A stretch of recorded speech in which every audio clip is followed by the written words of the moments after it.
नमस्कार. आज आपण नवरात्री विशेष रेसिपीजमध्ये उपवासाची कुरकुरीत चिक्की कशी तयार करायची हे पाहणार आहोत. ही चिक्की पाहणं काय सुरेख तयार झालेली आहे.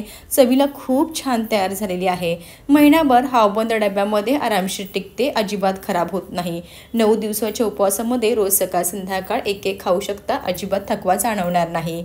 सुरुवातीला कढईमध्ये 1 वाटी शेंगदाणे चांगले असे खरपूस भाजून घ्यायचे, अगदी साल सुटेपर्यंत. आता भाजून घेतलेले शेंगदाणे एका ताटात काढून घ्यायचे. थंड झाल्यावरती चांगली याची सालं काढून घ्यायची.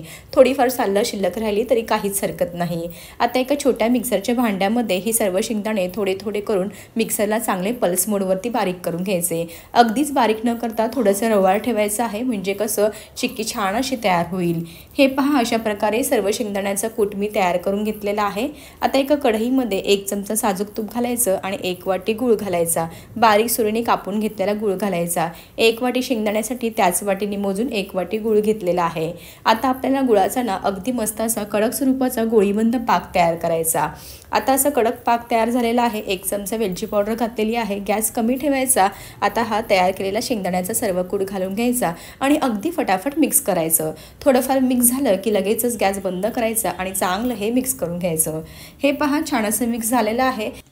चांगला असं गोळा तयार झाला की पोलपाटावरती तूप लावून घेतलं होतं सर्व मिश्रण काढून घ्यायचं. चांगलं असं बेलण्याने पातळ लाटून घ्यायचं. व्हिडिओमध्ये दाखवते त्याप्रमाणे बारीक बारीक चिक्क्या कट करून घ्यायच्या आहेत तुमच्या आवडीनुसार. पूर्णपणे थंड होऊ द्यायचं, त्यानंतर चिक्की डिमोल्ड करायची. हे पहा, अगदी मस्त अशी आपली ही चिक्की तयार झालेली आहे.